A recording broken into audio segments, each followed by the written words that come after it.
کپڑے ٹھیک کر لو میری جان، میں جا رہا ہوں، کل ملتے ہیں۔ گھر سے نکلنے کی جتنی جلدی اسے ہوتی تھی شاید ہی کسی کو ہوتی ہوگی۔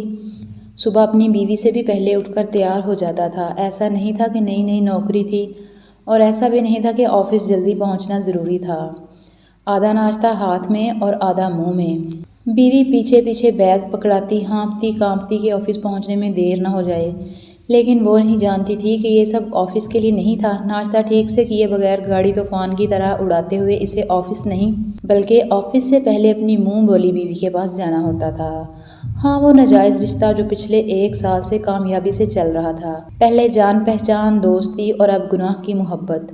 سلیم نے اپنی بیوی اور ریما کے شوہر سے چھپ کے یہ تعلق بنا رکھا تھا اور یہ رشتہ اپنی ساری حدیں پار کر چکا تھا۔ ریما کا صبح میسج آتے ہی یہ گھر سے نکل جاتا تھا، وہ چلا گیا ہے آ جاؤ، اور یہ اڑ کر وہاں پہنچ جاتا تھا۔ ریما اسے سجی سنوری اور خوشبو سے نہائی ہوئی ملتی تھی اور یہ سلیم کی خواہش تھی کہ میں جب بھی آؤں تو تم مجھے ہمیشہ تیار نئی نویلی دلہن کی طرح ملا کرو۔ اسے اپنی بیوی کی طرح اجڑی عورتیں پسند نہیں تھی، اس لیے ریما اسے دلہن بن کر ملتی تھی۔ صبح سویرے ان کو دیکھنے والا کوئی نہیں ہوتا تھا۔ ریما کا شوہر ایک شریف انسان تھا، اسے پتہ ہی نہیں تھا کہ اس کی ناک کے نیچے یہ لوگ روزانہ ملتے تھے اور اس کی بیوی بھی اکڑی اکڑی رہتی تھی۔ اسے نہ کوئی شک تھا اور نہ ہی کوئی فکر، اس لیے یہ دونوں اپنے حرام رشتے میں آگے بڑھتے چلے گئے۔ یہ ملاقاتیں پہلے ہفتے میں 1 بار اور پھر روزانہ ہونے لگیں۔